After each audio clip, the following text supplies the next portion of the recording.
Welcome to Scarlet Sitdown with Ellis and Josh, a Daily Targum sports podcast dedicated to covering everything that goes on in Rutgers athletics. I'm head sports editor Ellis Gordon. And I'm associate sports editor Josh Meyers. And in the Scarlet Sitdown, we're going to bring on special guests every episode to discuss the hottest topics in Rutgers sports. Our second special guest, though, is not an athlete, though I'm sure you're very athletic. For the new school year is interim editor-in-chief and head news editor at the Daily Targum, Brian Delk, otherwise known as B. Delk. How you doing? I'm doing pretty good. How you doing? Be dope. I'm doing good. Many of our faithful followers might be a little surprised. We usually have athletes on, but we want to do something a little different. We know that a lot of people don't understand how the Targum works, how to apply for the Targum if they want to. So this podcast is going to be dedicated to that. So if you're not interested in that, you don't have to listen. But also, if you are interested in that, interested in how your school newspaper, the inner workings of your school newspaper, of how to maybe join the school newspaper, stay here. So let's get into it, Brian, because you're trained to be the editor-in-chief, the big dog of the Daily Targum. You have been here for what, now 2 years? Going on 3. Going on 3, and you started in sports. So he started in sports like us. He's a traitor. He left, but that's okay. It's okay. We still like him. He's a good guy. But yeah, so let's start with how to get involved. So if you want to join the Targum, let's say you're a freshman coming in, you did student newspaper in high school, or even if you didn't, how do you join the Targum, and are there any qualifications? Yeah, so first of all, we don't have any qualifications. Anyone, regardless of major or interest or anything, as long as you're interested in the paper, you can write for us, really. And as long as you're a strong writer, you can write for us. In terms of getting involved, you can go onto our website, dailytargum.com, and go down to the About page, or you can go to the Contact page. Contact page will list every single one of our desks. That is the sports desk, the news desk, copy, Inside Beat, opinions. All of our desks will have who is working at the desk, and then the emails to then contact those people. If you want to get involved, you have to reach out to EIC and manage at dailytargum.com, and that's going to be on our About page. And it's going to say if you're interested, reach out to these 2 emails. So if you're not a part of the Daily Targum, you're just a loyal reader, can you pitch ideas, and how does the article topics, how are they picked? Of course, yeah. Anyone can pitch ideas. We're always open to covering different events on campus, as long as we have the staff to cover it, whether that be video, Inside Beat, opinions, news. It depends on the topic, obviously, which section it'll fall under. But we're always open to covering different diverse perspectives on campus. In terms of picking stories, I've worked specifically in the sports desk and the news desk. I've only recently been interim editor-in-chief, so I'm only learning how we do it for Inside Beat and opinions as well. So I can go down based on each section. So opinions, each columnist, we have bi-weekly columnists, so that would be 14 for each day of the week. That's like the full extent of our staff. But we're always looking for people who are interested. They would write opinions articles based on their topics of their choosing. Obviously, the opinions editor can pitch things to them, but obviously it's their opinion to write what they want to write about. So sports, which is Our forte? Your forte. We do beats. We'll spare you this one. We'll do beats. You guys do beats. on sports, which is a bit self-explanatory, but I'll let you guys handle that. And then for news, we have a story list for news. So we'll find different stories about different events, different studies that maybe Rutgers researchers have done, different kinds of evergreen stories that we call them that can be done at any time, like student opinions, or an exclusive interview with some leader around campus. We'll pitch stories to our writers on that. But we have contributing writers who can write as little or as many articles they want per week. For Inside Beat, we've recently changed Inside Beat. We used to have writers pitch their own stories, but now we're kind of entering a new domain, I would say, with Inside Beat, where we're honing in on the Rutgers community, whether that be basement shows or different people who attend concerts on campus, or different speakers that we have across campus, or in the local community as well. That includes food, all aspects of entertainment, really. Yeah, and for sports, just to briefly touch on it, we have applications for beats, and pretty much a beat is when you get to write about a certain sport. So men's basketball, men's soccer, women's basketball, pretty much every sport on Rutgers. And yeah, you apply, and we try to give everyone who applies a beat. They usually do. We've given everyone who's applied so far a beat. Don't want to jinx it, but obviously you apply, and then we assign your beat pretty much, and you cover that team for however long they play. It could be the semester. If they make the playoffs, it could be as long as that. So yeah, kind of varies by desk. And speaking of desks, do people pick what desk they want to write for, or do you pick? Or not you, rather, but like the Targum picks. So that kind of, I guess, goes into the recruitment process as well. So maybe I'll start there. At the beginning of each semester, we try to streamline, not communication, but we try to streamline recruitment. So at the beginning of each semester, we'll put on our Instagram, on all our social medias that we're hiring, and then we'll say which desk we're hiring for, and a link in our bio or a link wherever it be, depending on the social media platform. But there'll be a link to our application. It'll then list what desk you can apply for within the application, and we have one application for the entire Targum, just to streamline everything for us. So at the beginning of each semester, it'll be advertised that we're hiring, and you can look at what desk you want to apply for, and then you choose what desk you want to work for, whether that be sports, news, opinions, and yeah, we're open to people applying to all different desks. But especially for news, we don't allow news writers to write for opinions at the same time that they write for news. But you can write for news and sports and Inside Beat all at the same time if you have the time, as you're a student. So how can people get positions? Like, how can they become a sports editor or a news editor? Yeah, you would really have to start it as a contributing writer. We'd really have to see some growth from you. Everyone starts at a different level. I know I was not the best sports writer. You can ask the last sports editors. Yeah, Jack and Dylan gave you, to me, they've told you this, right? They gave you the most improved award, which there's no real awards, obviously, but Jack and Dylan are like, he was like, oh, we gave Brian the most improved. They said B-Delk the most improved award. Yeah, I think throughout, all the editors give their writers feedback. I know you guys give writers feedback. I give writers feedback as well to News Desk. And we're going to do that for opinions and Inside Beat as well. All the editor positions are paid. Yeah. As you know, they're varying rates, but they're all at minimum wage or above, obviously. We got to comply with, labor laws. We're complying with labor laws. Yeah, we are.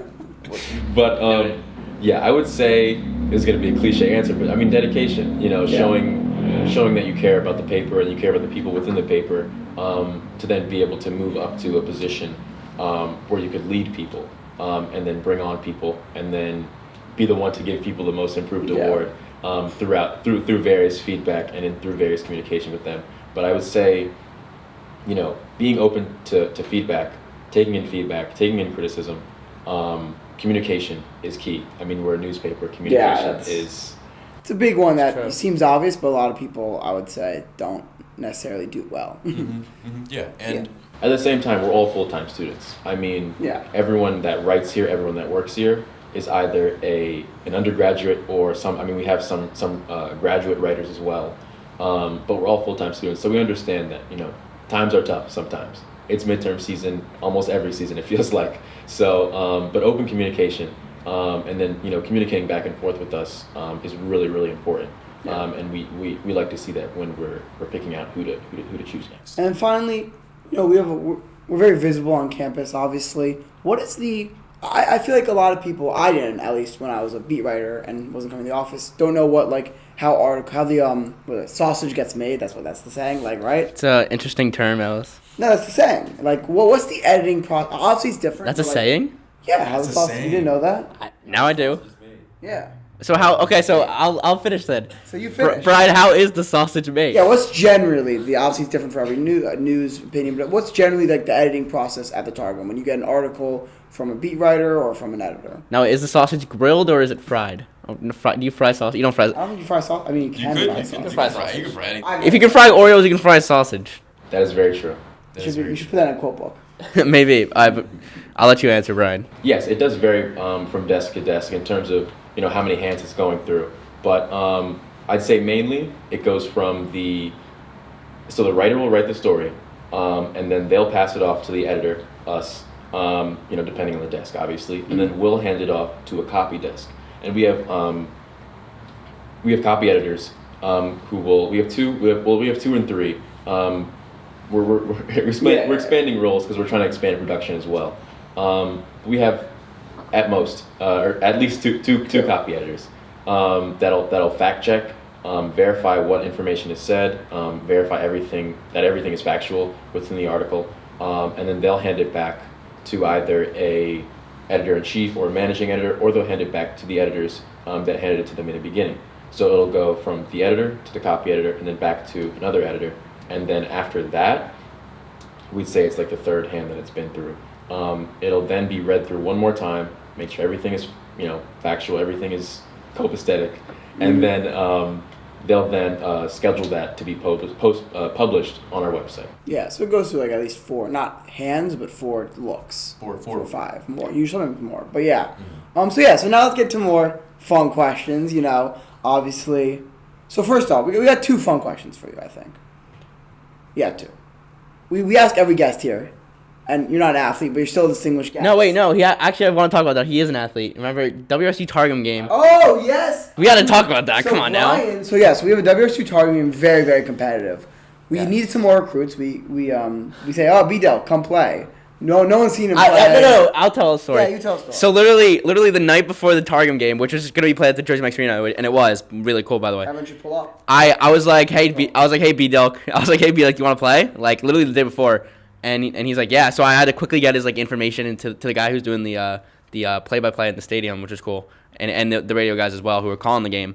And B-Delk said yeah. And he came on to the court. I think he scored, what, like, 3 baskets? 8. You scored 8 points, right? 4 baskets. 4 baskets. And no one knew how he played. He was like the secret weapon. He was seriously secret weapon. I mean, we did win by a lot more than 8 points. So, Yeah, true. but you were still the secret weapon. You came in the second half. You had like the third or fourth. I think you had the third or fourth most points because I think Jack Bisea did the stat sheet. Yeah. So you had the third or fourth most points, which is pretty cool. I don't know if you knew that. Now you do. What is your favorite place to eat in New Brunswick? How is that? How does that correlate? Well, because you always ask the athletes that because they got to eat a lot. They gotta Okay, eat a all lot. right, yeah, sure. And A lot of Brian work needs to into eat a it. lot to score another All right, 8 yeah, points. it's a next. valid question. So yeah, what's your favorite? Yeah, how do you score 8 points consistently on the basketball court? I mean, I'm gonna have to be basic and say Chipotle, to be honest. The with one on you. George Street, or The just one in general? The one on George Street. I've gone there once. I don't really walk Once? to George because my sister took me. It's pretty deep. Shout But out, they're open. shout out Josh's sister. Shout out Jordan. No, but they're open until like 10:45, which I like. Because I'll come from the office and then I'll go to Chipotle. But if they're not open, I can always go to LFA's. And I know that they'll be open because they never close. They're like, are they open until like 5, like 4? It's like 3 or 4 in the morning, and then they open again at like. But like on weekdays too, right? Yeah. We talked about LFA's. We're not like I'm not a huge fan of LFA's. They're consistent. Very inconsistent. Yeah, it's either just But they're always open. Open. They're always consistent, but inconsistent. the taqueria on Eastern Ave is a lot better. But they're not always But open. they're not always open. But their I do food quality is agree with better. that. These are solid choices, none that we can judge you for. All right, finally, Asta was originally you're a bit of a replacement, a great replacement, but we do have to address the elephant in the room. Asta was our managing editor, supposed to come fell on. ill. The GOAT. The goat. She fell ill. Which She's is okay though. We wish her a speedy recovery. Yes. Now here, Asta's really into sports movies. She gave us her favorite movies to briefly discuss. We want to hear yours, and we'll go down the line. But first, I want to say Asta's because she did give us very important that we say these. I don't actually have any of the. No, I have one of these movies in my top 3, so I'll spoil that. One is Field of Dreams, which I've never seen, and I need to see. You never seen Field of Dreams? 2 is I, Tonya. I know that one. 3 is Moneyball. All classic. I Tanya's about the skater who like Yeah, Tanya. who like Margot Robbie plays didn't she Tanya. like hire someone to like hurt Allegedly, the so other, we're not sure. Allegedly. allegedly. But yeah, so that's her big 3. You can judge her down in the comments or agree with her. Brian, what's your big 3 sports movies? My big 3, like the first thing that comes to mind. Yeah, what comes to your mind? Space Jam. Like that is. Which one? The first one or the second one? It has First to be one, the first one. I mean, I didn't even watch the second one. I think Space Jam is like the hallmark of my childhood. That movie and like Home Alone, I think I've seen both of them. Like the first Home Alone, the second Home Alone, I've seen those at least 10 times. At least 10 times. Sports movies, Space Jam. Remember the Titans? That's a good movie. Good. Fire movie. Good. Fire movie. Yes, my family loves that movie. We have that on DVD, Blu-ray, everything that you can get it on. We have it on that. Yeah. In terms of the last sports movie, I can't. Maybe it's Moneyball. I've seen that movie a couple times. It's good. Brad Pitt, Jonah Hill. Can't go wrong. Gotta love Jonah Hill. What a man. Love Jonah. I love him in War Dogs too. That movie. And 21 Jump Street. I mean, It was- it's a different genre, but yeah. I never realized how many sports movies I like, which would make sense because I like sports. I'm the sports editor. But like when Asta originally said this, I was like, I don't really watch sports movies. But now I'm thinking about it. There's some classic sports movies, and my number one is maybe the most classic of them all, most basic answer, and that's Rocky. Fair. Rocky is. I guess that does count as a sports I movie. love Rocky. It is great. And then number 2 is it also has childhood sentiment because I used to watch all in the car during long road trips in the summer when I went on like road trips with my family, and that's The Sandlot. Sandlot's a fantastic movie, and maybe not the best out of all the great sports movies, but like emotionally for me that has to be 2. And 3 I had a lot of like it was Moneyball for a second. It was Remember the Titans for a second, but I switched it up and I went Rudy. Ooh, I Just because I love the end of Rudy. The end of Rudy, and like, it's great. It's very corny, but it's great. But Rudy is I embrace the corniness of it, and that's to be my 3. And Jerry Maguire's good. There's a lot of good sports movies, but yeah. What about you? I don't have like a distinct top 3, but there's 3 movies that I really like. 42 up there, 1,000,000%. 42 is an amazing movie. And I remember seeing that with my dad, so it was just a great movie. 42, great movie because telling the story of Jackie Robinson, and very fond of Chadwick Boseman. Obviously, rest in peace to Chadwick Boseman too. But yeah, my next one would be. It's kind of difficult, isn't it?